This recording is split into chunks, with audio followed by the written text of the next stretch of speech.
दोस्तों आप सभी का स्वागत है क्रैक एकेडमी के यूट्यूब चैनल पे।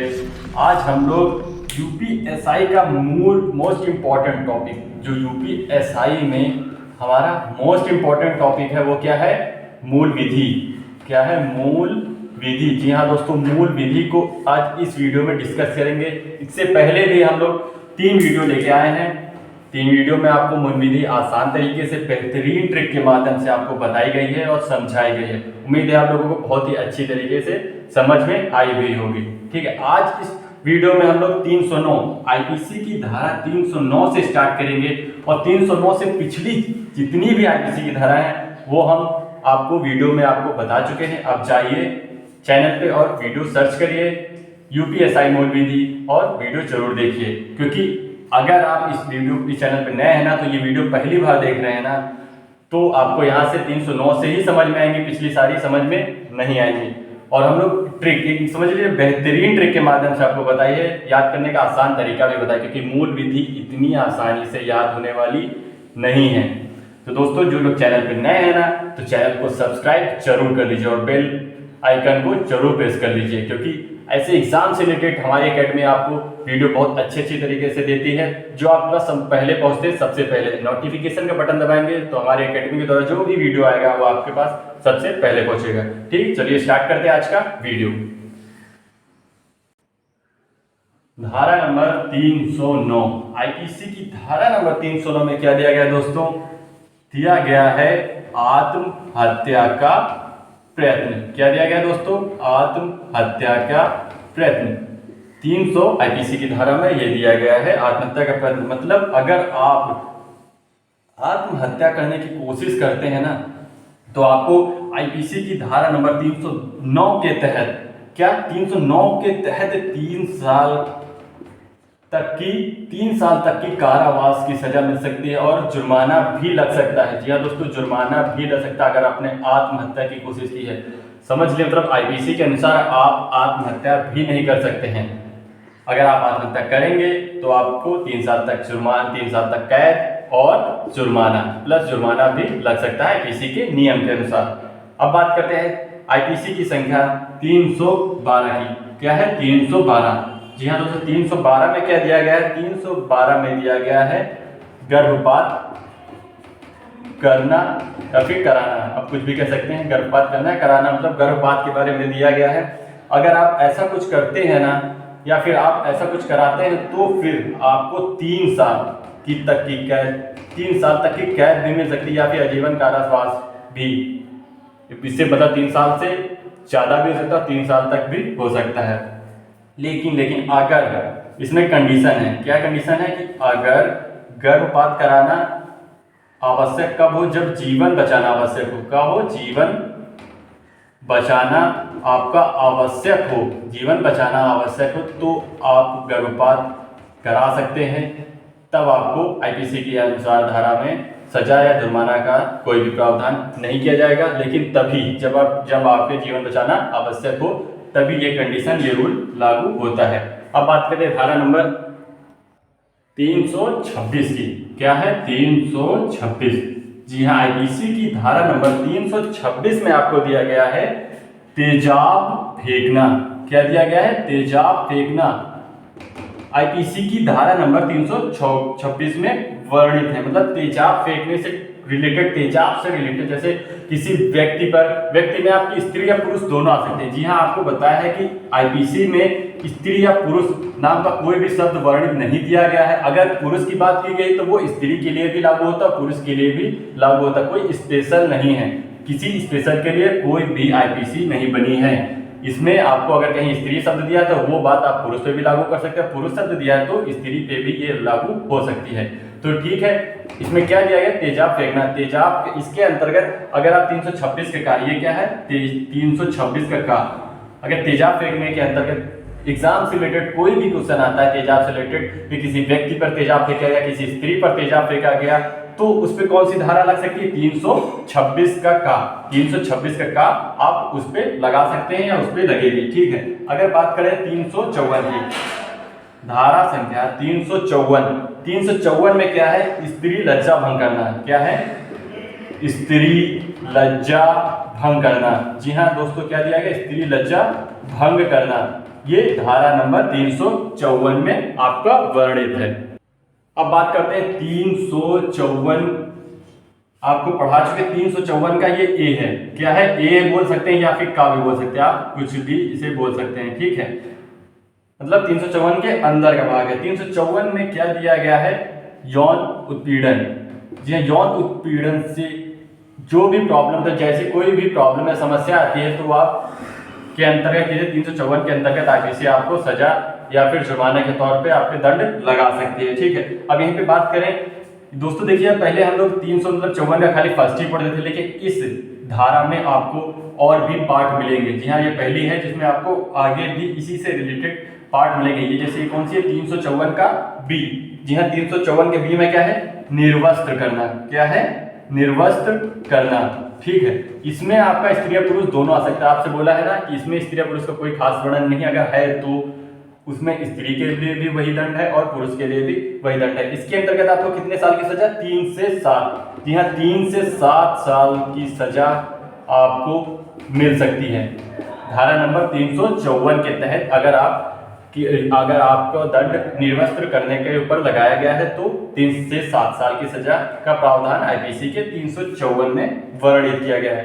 अगर यहीं पे बात करें 354 के और पार्ट है। 354 में कौन सा दिया गया है? ये दिया है बी था और ये है सी। 354 के सी में क्या दिया गया है? छिप कर देखना। क्या दिया गया है? छिप कर देखना। छिप कर देखना। जी हाँ, छिप कर देखना ये 354 के सी अंतर्गत आपका होता है। इसमें क्या होता है? इसमें 1 से 3 साल तक, जी हाँ 1 से 3 वर्ष तक आपको कैद मिल सकती है। जी हाँ, कारावास आप पे हो सकता है। किस धारा के अंतर्गत? 354 के सी के अंतर्गत। 354 के और अंदर आईपीसी की धारा जैसे 354 का सी आपको होता है। अब बात करते हैं 354 की आईपीसी डी की। जी हाँ, डी में क्या वर्णित है? डी में वर्णित है पीछा करना। जी हाँ, क्या है? पीछा करना। जी आप किसी स्त्री या पुरुष का पीछा करते हैं तो आपको 354 धारा के अंतर्गत आप पे जुर्माना लग सकता है या फिर 3 साल तक कैद का भी प्रावधान दिया गया है। जी हाँ दोस्तों, 3 साल तक कैद का प्रावधान दिया गया 354 डी के अंतर्गत आपको दिया गया है। अगर आप बात करते हैं टीजे 354 में डी तक आपका दिया गया है।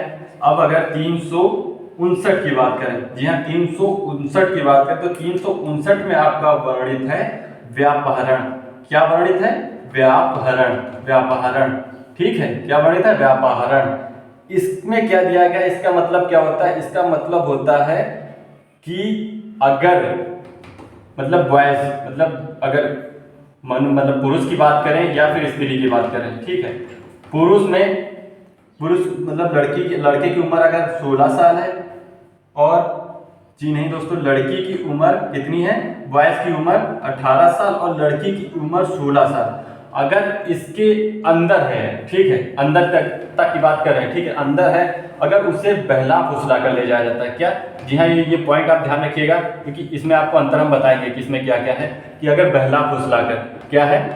बहला फुसला कर अगर कोई व्यक्ति ले जाता है 18 साल के अंदर लड़के को या फिर 16 साल के अंदर की लड़की को ले जाता है तो वो व्यापहरण के अंतर्गत उसमें दंड या जुर्माना दिया जाएगा। इसमें क्या होता है? 3 साल तक कैद की होती है।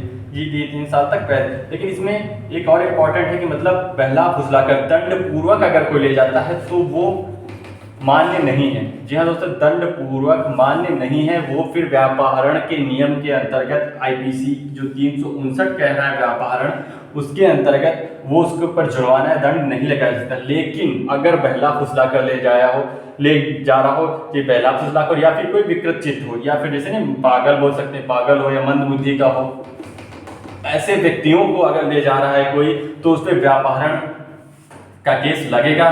कौन सी आईपीसी के अंदर? 359 के अंतर्गत। 361 की बात करते हैं, आईपीसी संख्या 361 की बात करते हैं। 361 में दोस्तों दिया गया है अभिरक्षक से अपहरण।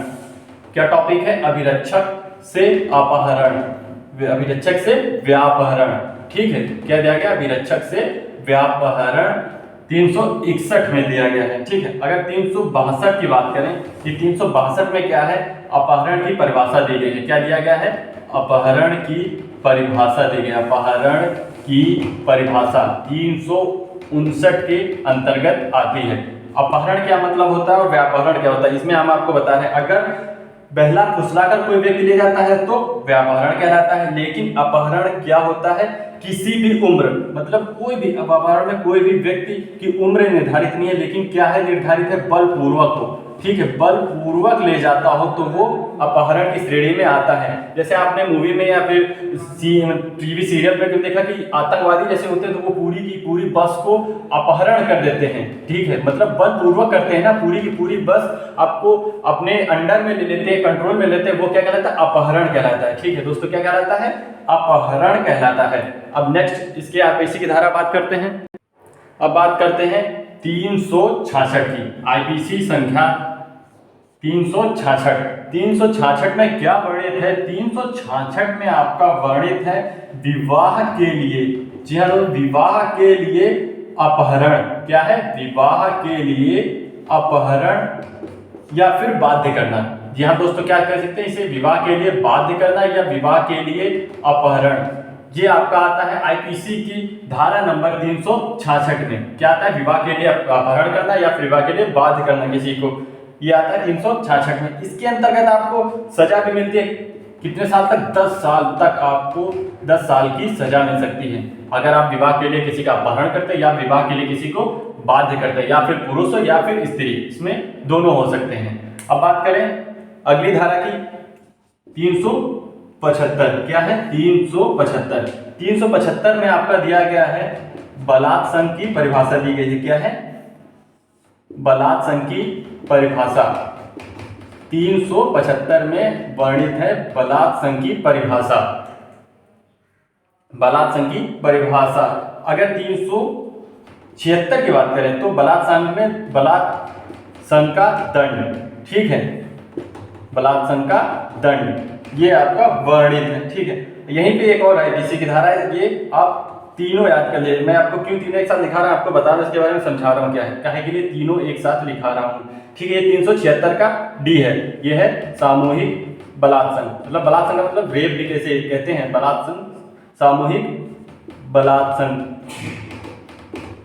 ठीक है, इसके अंदर ये आपको तीनों एक साथ क्यों लिखवाई है? क्योंकि यही तीनों आपकी एक और मामले में आईपीसी की धाराएं लगती हैं सेम सेम। कौन सी हैं? ये तीनों की बात कर रहे हैं। तीनों आपको ये तीनों लगती हैं बाल विवाह के अंतर्गत भी आपको आईपीसी की धारा 375, 376, 376 का डी भी लगती हैं। ठीक है, बलात्संग रेप केस में भी लगती हैं और बाल विवाह में भी यही आपकी आईपीसी की धाराएं तीनों लगती हैं। अच्छे से समझ में आ रहा है ना दोस्तों? ठीक है, अब बात करते हैं अगली धारा की। धारा संख्या 378। क्या है? 378।